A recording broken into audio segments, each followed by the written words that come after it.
Welcome to the Joseph Goldstein Insight Hour. This podcast is an expression of our shared interest in self-discovery. Join Joseph as he shares his deep knowledge of the path of mindfulness. If you are interested in supporting this podcast, please go to BeHereNowNetwork.com/Joseph.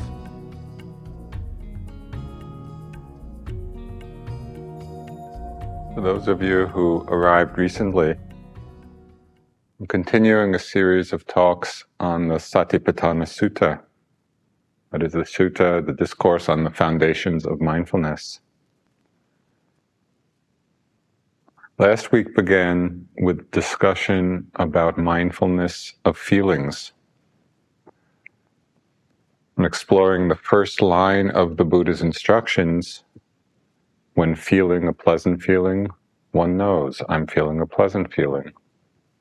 When feeling an unpleasant feeling, one knows, I'm feeling an unpleasant feeling. When feeling a neutral feeling, one knows, I'm feeling a neutral feeling.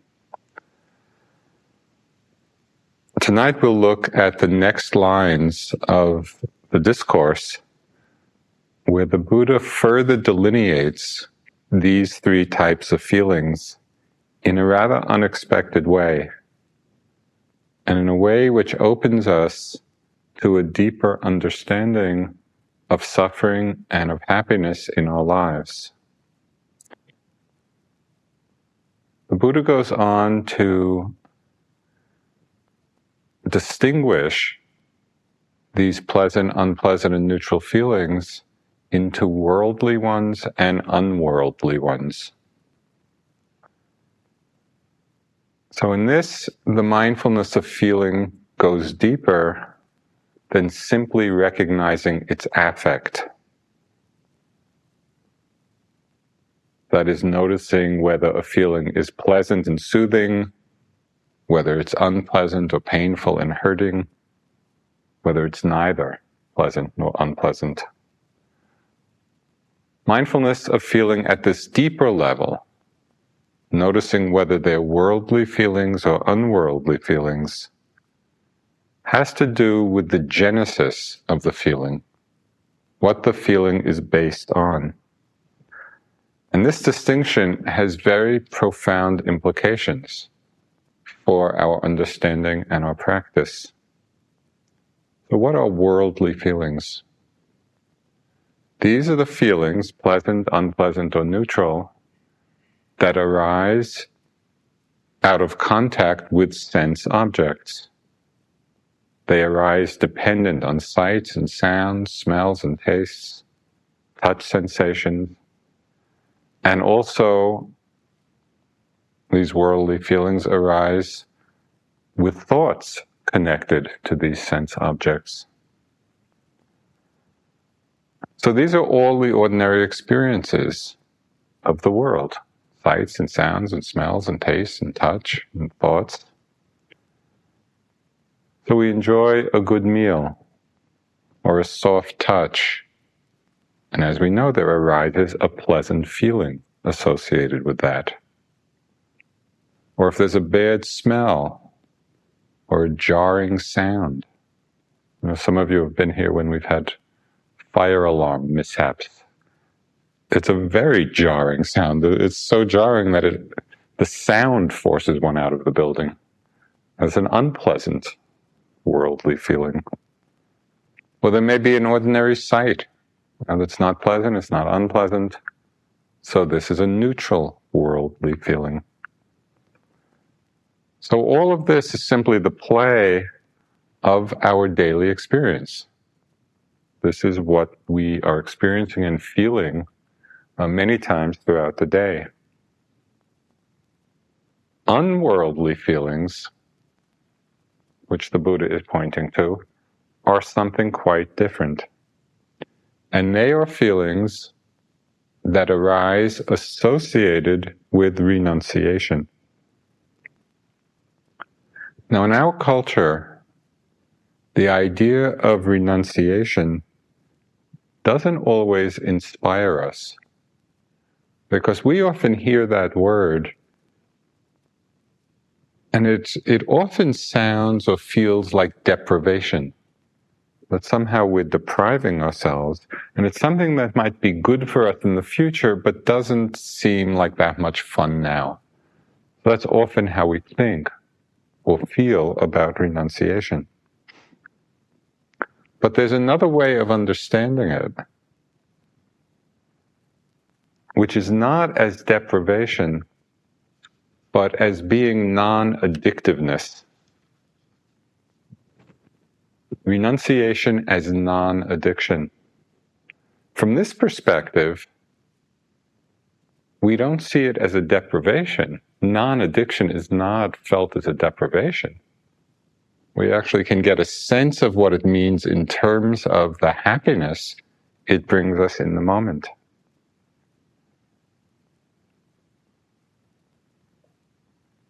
The less addicted we are to sense pleasures, the less commotion there is in the mind. We experience a much greater sense of ease, a much greater simplicity of life. Just imagine walking down the street of some town or city, and you're looking in all the shop windows. And imagine the mind that just wants everything. It has all these nice things, pleasant things, beautiful things. And as you're walking down the street, oh, that would be nice. I want that. That would be good. And you can just imagine the activity, the disturbance of that wanting mind. Now imagine yourself walking down the street and just seeing all of it, seeing, the nice things, the pleasant things, and not wanting anything. I think we can get a sense of the ease of that kind of mind state, the ease of not wanting. The Buddha had a very a telling remark when he said, what the world calls happiness, namely this indulgence in sense pleasure, the wanting of sense pleasures, what the world calls happiness, I call suffering. And he said, what the world calls suffering, namely renunciation, letting go of that, what the world calls suffering, I call happiness. Well, I think that we all have some taste of that.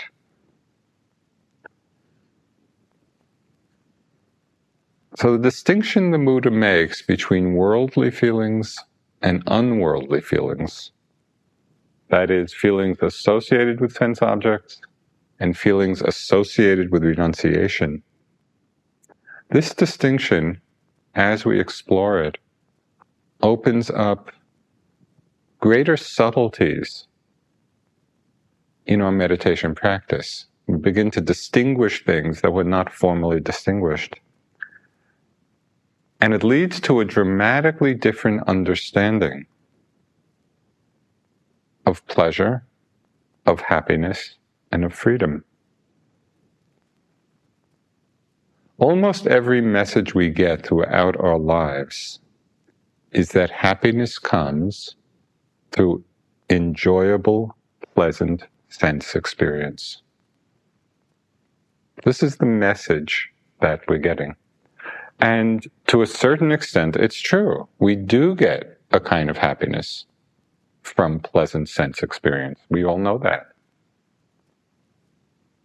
The Buddha was pointing out that although it does bring a certain kind of pleasure, there are also hidden dangers in this kind of happiness when we rely on these pleasant worldly feelings. What are the dangers? Sometimes the pleasant experience is itself ultimately harmful. I'll just give you one example, but there are countless examples. There was the cigarette advertisement and this very beautiful couple standing there, in beautiful surroundings, holding a cigarette, and the caption read, "I don't let anything stand in the way of my pleasure." Okay, this is for cigarettes. Well, it is pleasant for those who smoke or whoever have smoked. It can be a very pleasant experience, but it's harmful. So really the caption should read, I don't let anything stand in the way of my illness. But usually when we are addicted to whatever, we're not seeing that deeply. We're not seeing that carefully. We don't see the hidden danger.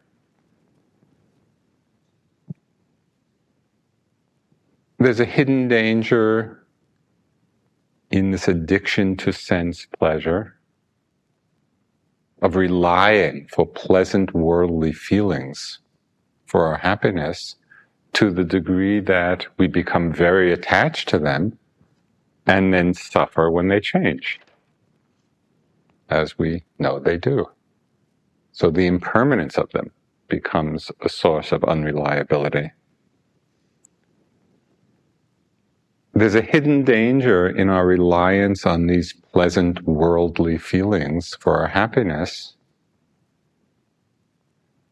because when we're not mindful of these feelings, they continually strengthen the force of desire within us. One of the examples the Buddha gave to describe the process of what entangles us in samsara. Of course, the Buddha lived 2,500 years ago, and a lot of India was still, jungle or forest. So he uses a lot of wild animal images. So he describes this monkey trap. It's basically a patch of tar, which the villagers put down, and then the monkey comes out of the woods, out of the forest, and puts one foot in and gets stuck. And then puts another one in to try to extricate himself, but then the other one gets stuck. And then front arms, I don't know whether they have arms, until the monkey is completely stuck. Well, that's what we often do. We look to sense pleasures for our happiness, to these worldly pleasant feelings, and we get entangled, and then we look for another one to disentangle us, and all the time desire is getting strengthened. So the Buddha said, when one is touched by a pleasant feeling, if one delights in it, welcomes it, and remains holding to it, then the underlying tendency to lust lies within us.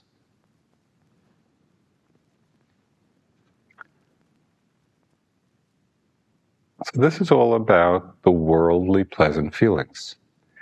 In teaching about the unworldly pleasant feelings, the Buddha is pointing out a very different kind of pleasure and a different kind of happiness. And it's one without these hidden dangers. It's where these pleasant unworldly feelings actually become the basis for our freedom. This understanding of the value of pleasant unworldly feelings, the value of them was not always obvious to the Bodhisattva, that is, the Buddha to be. Now, after he left home, as you know, he left the palace at the age of 29, and at first he practiced under some of the famous teachers, developing the high formless jhanas, and then saw that that was not by itself leading to liberation. So he then proceeded to practice almost 6 years of these intense austerities, which were common at that time.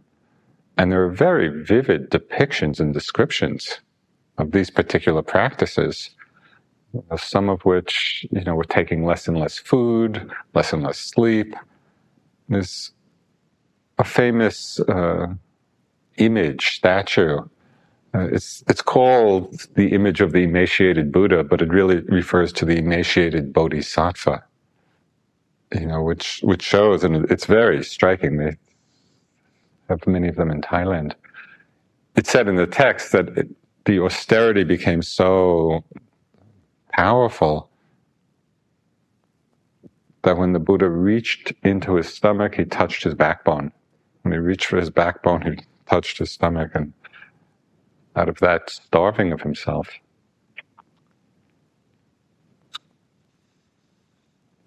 Well, after 6 years of this kind of tormenting of the body as a way to subdue the ego, the Bodhisattva realized this is not the path. So at that point, it said, and this is quoting from the text, the Bodhisattva, I thought, whatever recluses or Brahmins in the past, present, or future have experienced painful, racking, piercing feelings due to exertion, this, what I have just experienced, is the utmost. There is none beyond this. But by this racking practice of austerities, I have not attained any superhuman states, any distinction in knowledge and vision worthy of the noble ones. Could there be another path to enlightenment? He goes on, I considered, this was as a young boy, I recall that when my father, the Sakyan, was occupied while I was sitting in the cool shade of a rose apple tree, quite secluded from sensual pleasures, secluded from unwholesome states, I entered upon and abided in the first jhana, which is accompanied by applied and sustained thought, with rapture and pleasure born of seclusion. Could that be the path to enlightenment? Then, following on that memory, came the realization that is the path to enlightenment. I thought, why am I afraid of that pleasure that has nothing to do with sensual pleasures and unwholesome states? I thought, I am not afraid of that pleasure, since it has nothing to do with sensual pleasures and unwholesome states.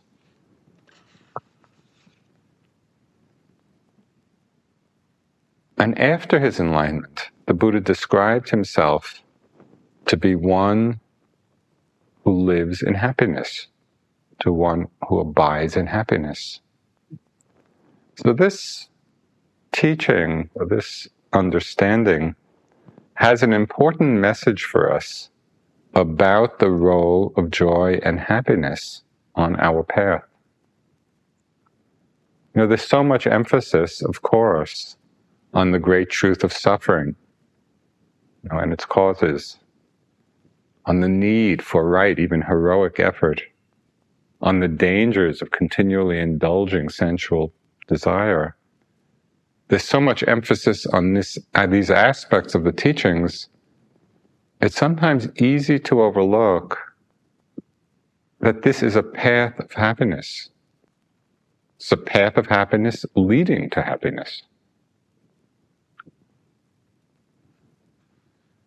There's one sutta which describes a king of ancient India, King Pasenadi, who figures in a lot of the sutras.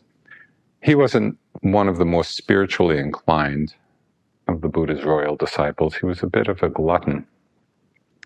But he would come often to meet the Buddha.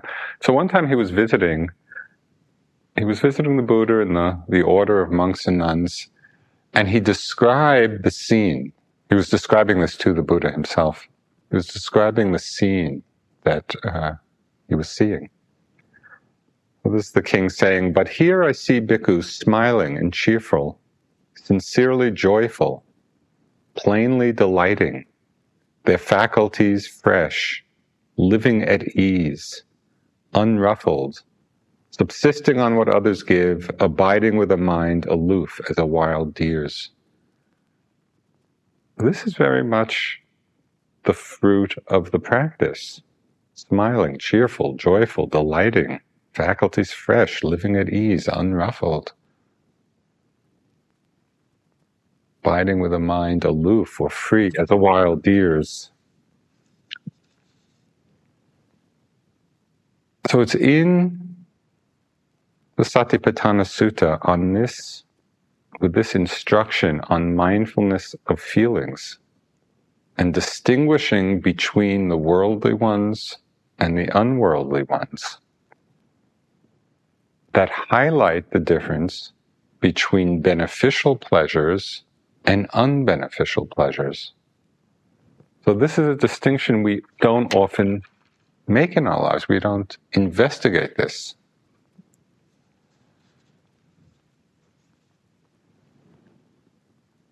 So just to further emphasize this point, the point of this distinction. During the time of the Buddha, there was a wealthy merchant named Visakha who lived in the ancient city of Rajgir. And he and his wife had both attained to the third stage of enlightenment, anagamis, that is, non-returners. So very, very high stage. And then his wife decided to ordain. So she ordained as a nun. She became the nun Dhammadinna. And soon after ordaining, she became an arhat. And the Buddha had declared her to be the foremost nun in expounding the Dhamma. So at one point, her former husband, Visakha, goes to visit her as an arhat nun and asks Dhammadinna some questions. So he asks, what habitual tendencies underlie pleasant feelings? What habitual tendencies underlie unpleasant feelings? What tendencies underlie neutral feelings? So Dhammadinna replies, as we might expect.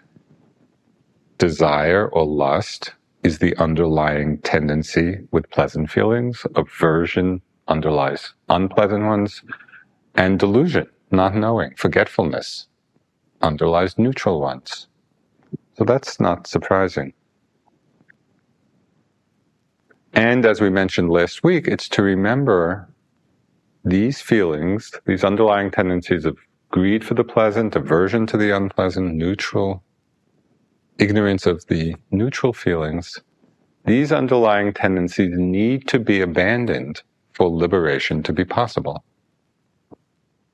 So that's the importance of becoming mindful of these feelings in order to abandon these tendencies. But then Visakha, the husband, goes on to ask a further and probing question. Addressing his former wife, Lady Dhammadinna, do the habitual tendencies of desire, aversion, and delusion underlie all pleasant, unpleasant, and neutral feelings? And she replies, these habitual tendencies do not underlie all feelings. They do not have to be abandoned in regard to all feelings.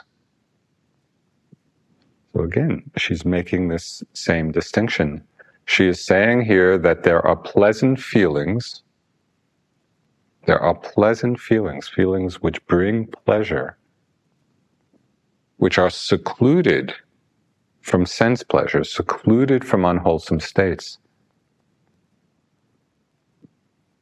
There are pleasant feelings that lead onward to enlightenment. She's also saying that there are unpleasant feelings that are not associated with aversion. These are the unworldly, unpleasant feelings. Unpleasant feelings that arise from renunciation, also leading to awakening. So what are some of these unworldly, unpleasant feelings? Now, often in practice, we go through stages in meditation where unpleasant physical feelings predominate. And it's not that anything is wrong in the practice. That's just what is characteristic of that stage, where we feel the unpleasantness in the body. Sometimes in the course of practice, we go through periods of great fear or feeling misery, or despair about how far enlightenment seems, how far away it seems.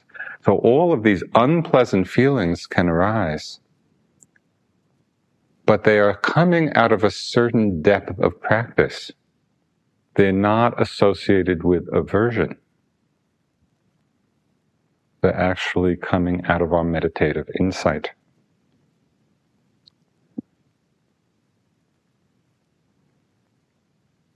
Likewise, there are also neutral feelings that are not associated with delusion or ignorance.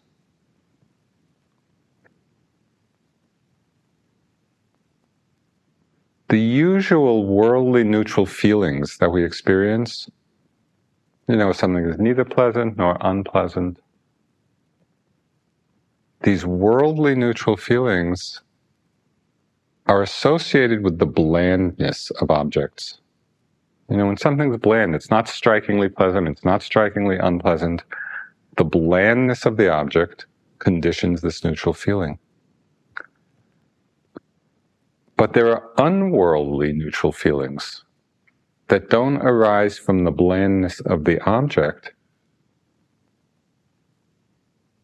They arise from the quality of equanimity in the mind. They actually transcend the object.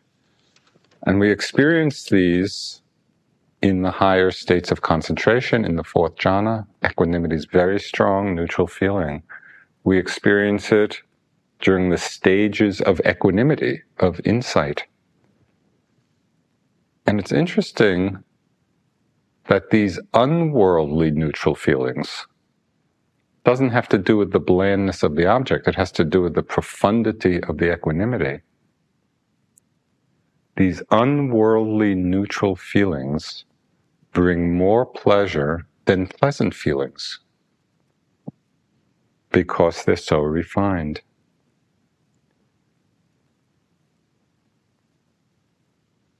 So Dhammadinna's reply, that habitual tendency of desire, of aversion, of delusion, do not underlie all feelings and do not have to be abandoned with regard to all feelings, points to these different kind of feelings that arise, the worldly ones and the unworldly ones.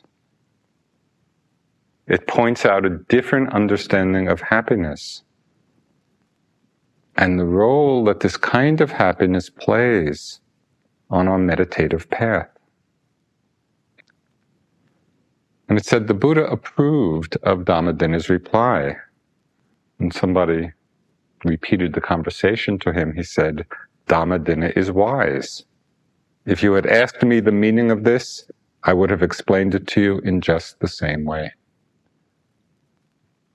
So I hope you could follow all that. Because as I say, it's not a distinction that we usually make. We just notice the first part of the instruction in the sutta, is it pleasant, it's unpleasant, it's neutral. But the Buddha is going on to point to a further delineation which has very striking implications for us.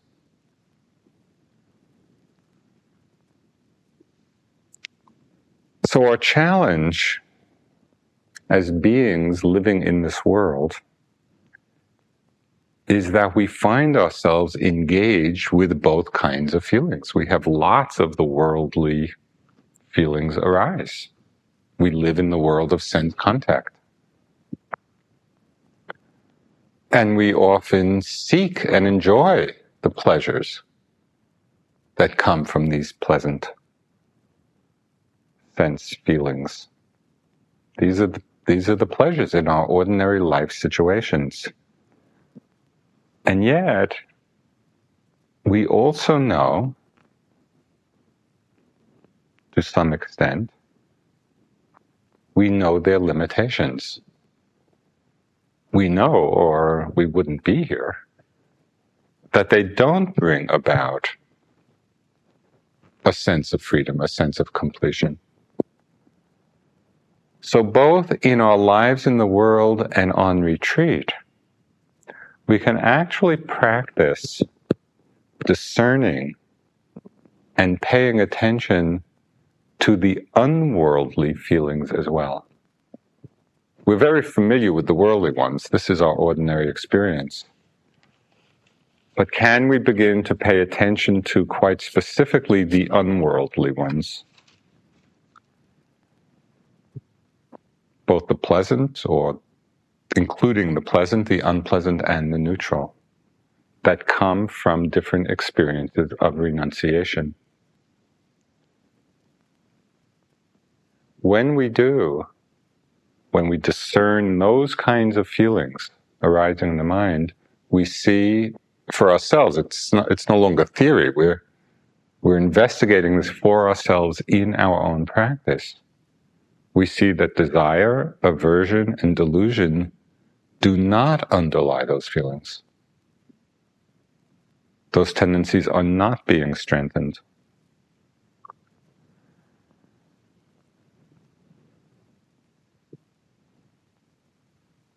Now, it's somewhat interesting. Although we know this to some extent, we don't really trust it. Because if we did, our renunciation would be perfect. And the Buddha was talking right to us when he said, now you might think that perhaps these defiling mental states might disappear and one might still be unhappy. That is not how it should be regarded. If defiling states disappear, nothing but happiness and delight develop, with tranquility, mindfulness, and clear awareness. And that is a happy state. So when we have thought, would I really be happy without delighting in all the pleasant worldly feelings? Because that's the thought we have. Could I really give up the delight, renounce the delight, the attachment to them, not the experience of them, the attachment to them? The Buddha is telling us very clearly, we give up the attachment to that, and all that remains is happiness.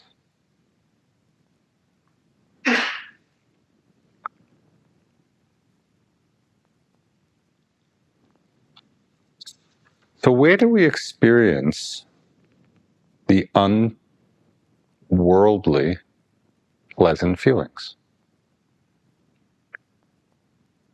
There are many places in our lives and in our meditation practice where we can focus on this particular aspect. We experience it in times of generosity, when we are renouncing the mind states of greed and of stinginess. Think of times when you were most generous. Giving someone something out of love, or compassion, or respect, or gratitude. When those feelings were strong in one, and one was being generous. This is a very clear example, which we've all had at one time or another, of a very pleasant feeling that arises, not based on sense contact. It's an unworldly pleasant feeling. And it's an very easy access. Generosity is an easy access to this kind of feeling. That's why the Buddha, in his progressive teachings, often would begin with teachings on generosity. Because it was a way for people to become familiar with this kind of pleasure, this kind of happiness, not rooted in sense desire. We feel this non-sensual joy in the practice of the Brahma Viharas. When we're practicing metta or compassion, or sympathetic joy or equanimity. There's a tremendous non-sensual joy, the unworldly pleasant feeling, when the heart is filled with these feelings. Ryokan, the 18th century Japanese master and poet and hermit, he's so wonderful, and his poetry is so expressive. And he was a great renunciate. And so a lot of his poetry is describing these unworldly feelings. And what's so wonderful about Ryokan is that sometimes he's describing the unworldly pleasant ones, sometimes he's describing the unworldly unpleasant ones. And get a real sense of the spiritual nature of that kind of life. So here, in one of his poems, he says, "If my arms draped in these black robes were only wide enough, how gladly I would shelter in them all the people of this floating world." And it's just that sense, that wonderful feeling of open-hearted compassion. There's a great delight in that. Sometimes we see the best qualities of humanity emerge in times of great suffering. We saw this, I think, very clearly just after the tsunami, where there was so much destruction and such unbelievable loss of life and suffering. And it was amazing also to see the overwhelming outpouring of generosity from people all over the world. And there was a certain feeling during that time, which I'm sure you recall, I think there was a certain appreciation, unspoken appreciation of just the purity of that feeling. People were not giving with an expectation of getting anything back. It was just that expression of compassion, of care. And so even in the face of great suffering and that compassionate response to it, there's a certain kind of happiness in just the purity of heart. This is an unworldly, pleasant feeling, even in response to suffering. It's the happiness of purity. So we feel this non-sensual joy in generosity, we feel it in the Brahma Viharas, we feel it in compassion. We feel a non-sensual happiness, pleasure in the renunciation involved with the precepts. It's the renouncing of harmful actions and the accompanying unworldly, pleasant feeling of non-remorse.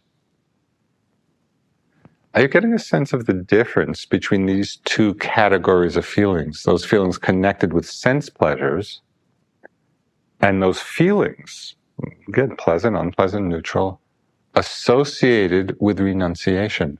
They have a different flavor. So when we are committed to the precepts, and even if we've committed, as we all have, many unskillful actions in the past, once we are committed to a path of non-harming, from the moment we undertake that commitment, there is a pleasant feeling within us around that. We feel non-remorse. We feel a certain kind of ease.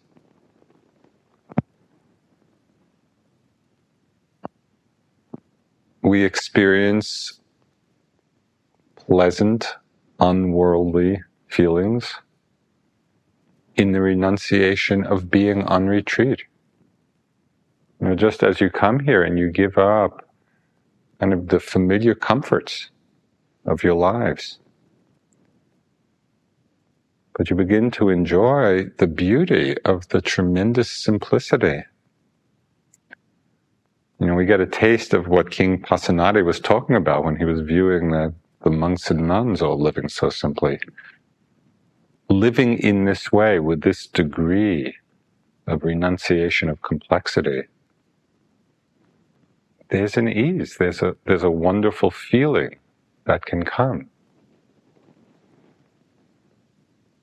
And when I'm on retreat, I've been on retreat here for a couple of months, and it's always amazing to me coming here, and it doesn't take long to realize that actually everything I need is right in my little small room.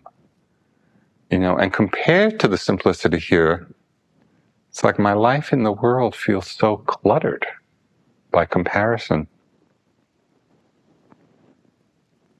Sometimes at home, I'll be sitting at night in my study, and I'll be sitting in the dark. But in the room, there'll be all these little lights, the light on the computer, and the light on the phone, and the light on the printer, and the light on the surge protectors, and the light on the zip drive. So I'm sitting, and it's like control headquarters for my whole life. And then I think of being here, where there's none of that. There's a wonderful feeling. It's a happiness, an unworldly, pleasant feeling that's not rooted in desire, it's not rooted in aversion, it's not rooted in delusion.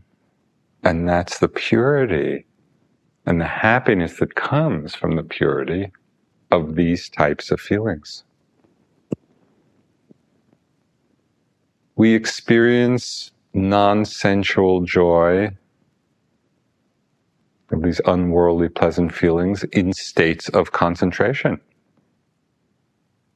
And you've all had, whether for longer periods or shorter periods, times when the mind actually settles into concentration. Usually, often, certainly as you begin the retreat, for most people, the mind is scattered and wandering and jumping from one thing to another.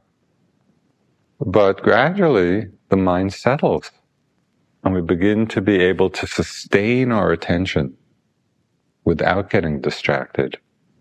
It's as if we get carried more and more on the stream, the current of mindfulness.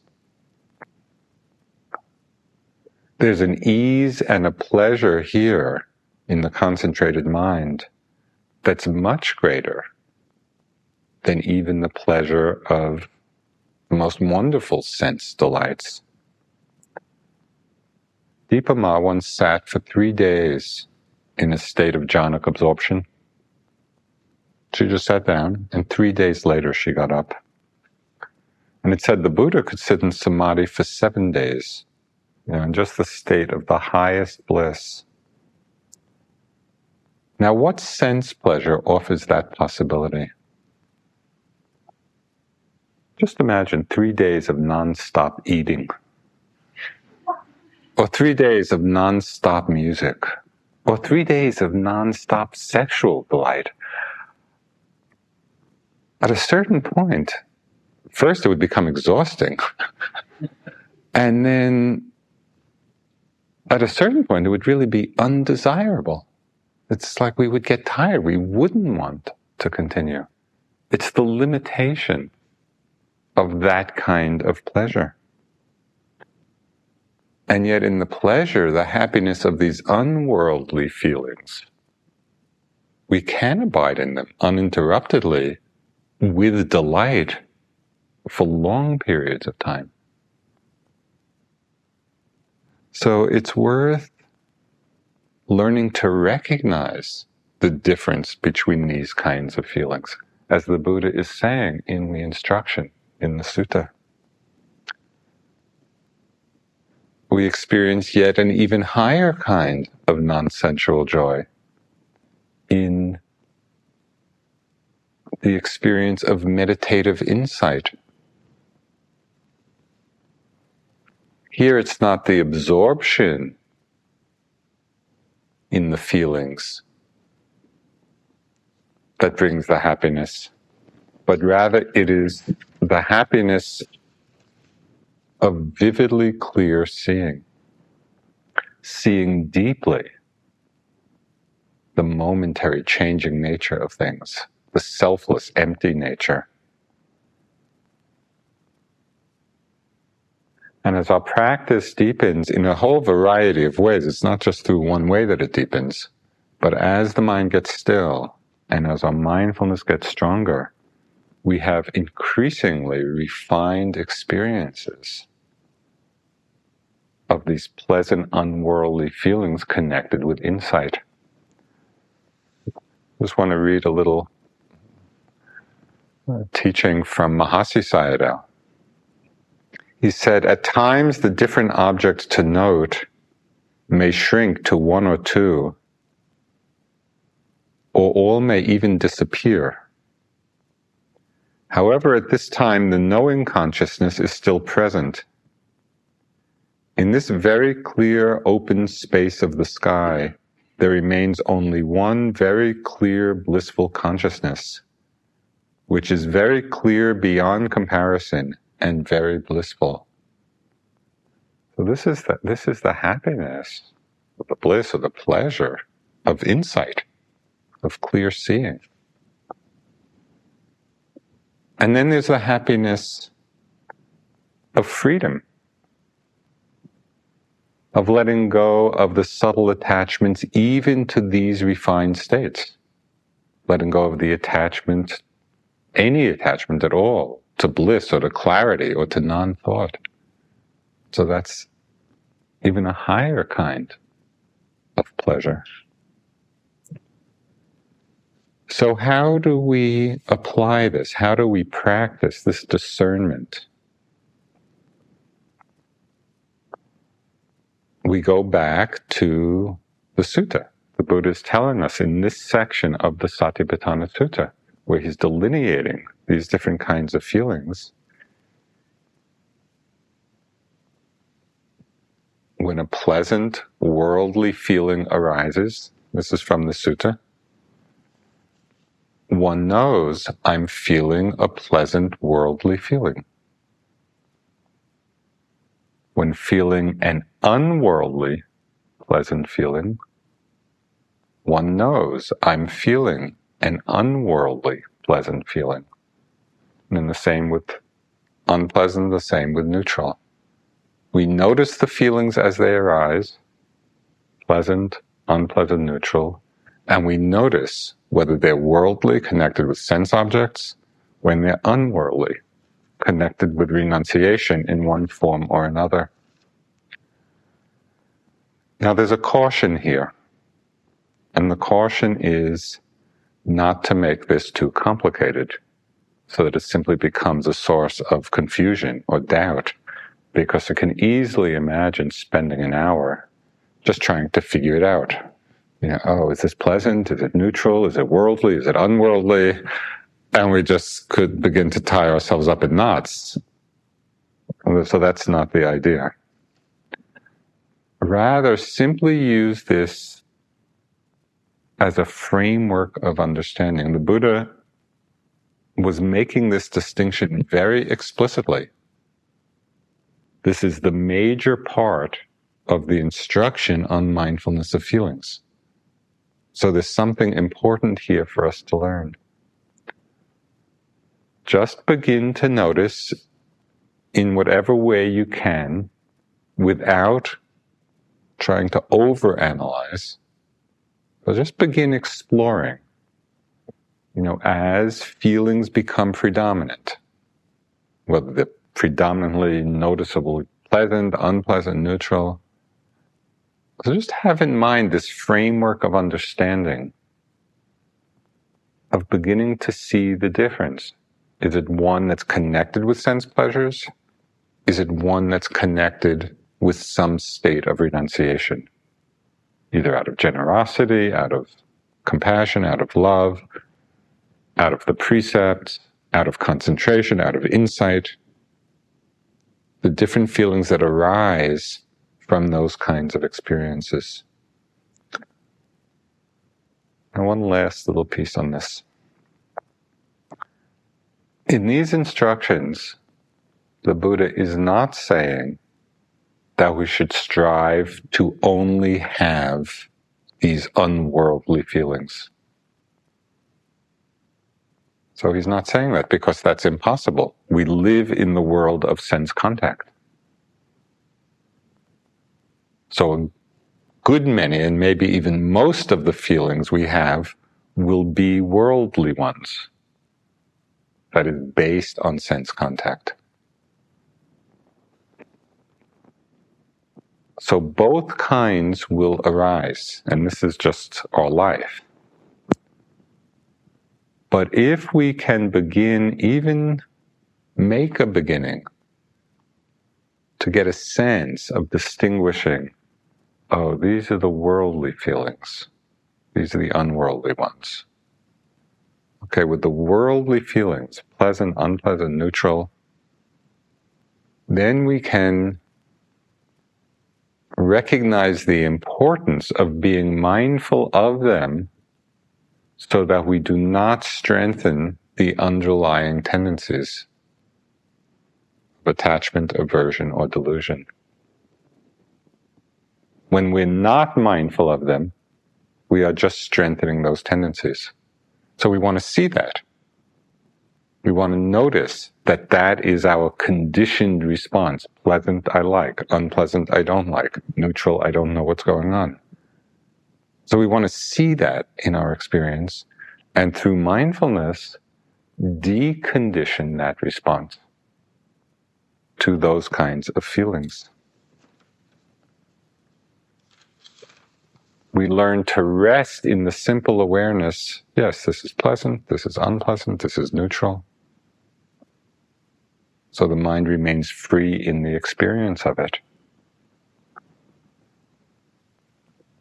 And then we also appreciate the potential of the unworldly feelings. We learn to recognize them, distinguish them, these feelings associated with meditative states, the feelings associated with renunciation. We can begin to highlight, we can begin to illuminate them for ourselves. So we see the difference and understand that these feelings actually become part of the stream of our awakening, the stream of our liberation.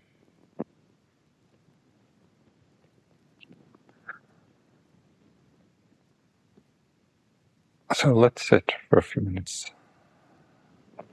And if you happen to have any worldly feelings, please notice them.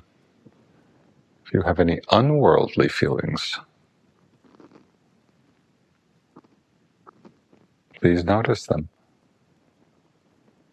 Maybe there's a feeling of stillness. Notice the pleasantness of it.